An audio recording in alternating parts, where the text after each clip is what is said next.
Bonjour à tous. Avec cette vidéo, nous allons voir comment je procède pour cultiver les aubergines en partant du semis et jusqu'à la récolte. Alors vous avez vu, j'arrose au préalable le terreau que j'ai préparé dans cette caisse, un maximum d'eau. Ensuite, je vais répartir du mieux possible les graines d'aubergine à la surface de la caisse.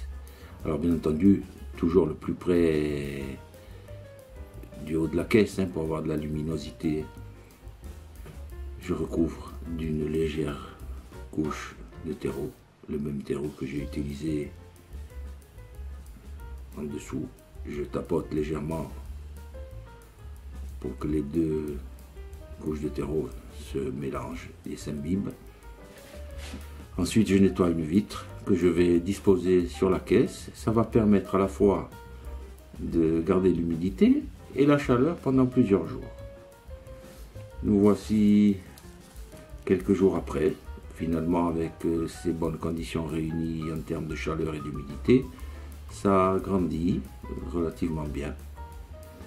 Voilà. Et puis on s'approche tout doucement de la transplantation. Pour ce faire, j'utilise du terreau mouillé, le même terreau toujours, qui m'a servi pour le semis. Je le mélange comme si je faisais des pâtés de sable à la plage.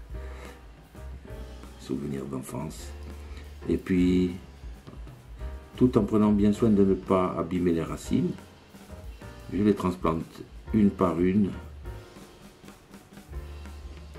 voilà, dans des godets. Alors, toutes ces petites pousses vont évoluer et se transformer en beaux pieds d'aubergine.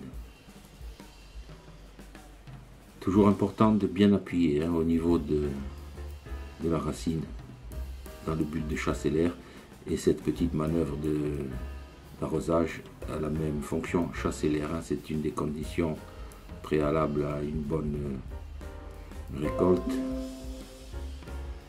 Voilà l'évolution au fil des semaines. On s'approche du moment où ça risque d'être bon à planter. Alors ça demande de l'attention, de l'arrosage régulier, et c'est à l'abri dans une serre froide. Voici venu le temps de la plantation. Alors d'abord un terrain préparé avec du guano, fumier de mouton, c'est ce qu'on appelle de l'engrais organique, c'est celui que j'utilise. Il est tout à fait naturel. Je dispose les pieds entre 50 à 60 cm entre chaque pied et 1 mètre entre deux lignes s'il y a de la place disponible.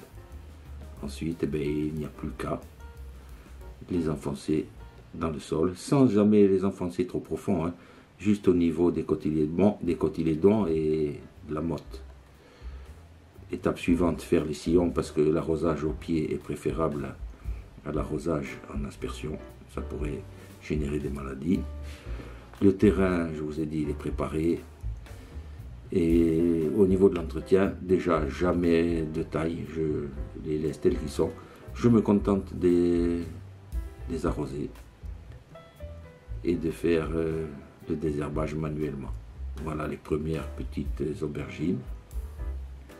Alors mes plantations sont étalées entre la mi-mai, la mi-avril et la mi-mai.